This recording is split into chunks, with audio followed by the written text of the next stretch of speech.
Hi అండి అందరికీ. ఈరోజు బొబ్బర్లంక అమ్మవారికి గుడి చూపించడానికి వచ్చేసానండి. ఇది విజయవాడ ఈ గుడికి వెళ్ళాలంటే విజయవాడ నుంచి కరగట్టు బస్ ఎక్కితే నడకుదురు కాక దాటిన తర్వాత అంటే అక్కడ నడకుదురు దగ్గర దిగేసి ఏదైనా ఆటోలో కానీ మనం అలా వెళ్ళొచ్చు. అమ్మవారి క్షేత్రాన్ని దర్శనం చేసుకోవచ్చు. చాలా మహిమగల అమ్మవారండి. అసలు అమ్మవారి దర్శనం చేసుకుంటే చాలా మంచి జరుగుతుంది. అలాగే ఆ పూజారి గారు కూడా అమ్మవారు కనిపిస్తారండి ఆయనకి. మనకి ఏదైనా సమస్యతో వెళ్ళినప్పుడు ఉద్యోగం లేని వాళ్ళకి, వివాహం కాని వాళ్ళకి, సంతానం లేని వాళ్ళకి, అనారోగ్యంతో కానీ ఏదైతే సమస్యతో మనం బాధపడుతూ వెళ్ళామనుకోండి, ఆయన మన చూసి మనకి ఏదైతే సమస్యతో బాధపడుతున్నామో వాటికి పరిష్కారం చెప్తారు.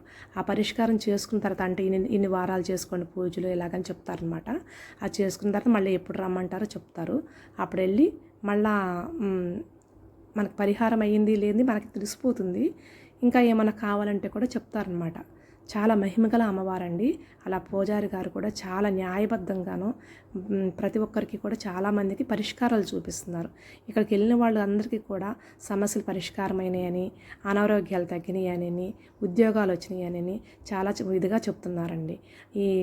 మీకు ఏదైనా సమస్య ఉంటే అమ్మవారి క్షేత్రాన్ని వెళ్ళి దర్శనం చేసుకోండి, అంతా మంచి జరుగుతుంది. చూసేయండి అమ్మవారి గుడిని. చాలా ప్రశాంతంగా చాలా బాగుంది. చుట్టూ పీస్ఫుల్గా కొంచెం దగ్గరలోనే కరగట్టుకి కొద్దిగా ఒక పర్లాంగ దూరంలో ఉంటుంది గుడి. ప్రశాంతమైన వాతావరణంలో ఉంది అమ్మవారి గుడి. ప్రతి సంవత్సరము మే నెలలో వచ్చే ఫస్ట్ వీక్లో ఇక్కడ అమ్మవారి సంబరాలు 3 రోజుల పాటు జరుగుతాయి.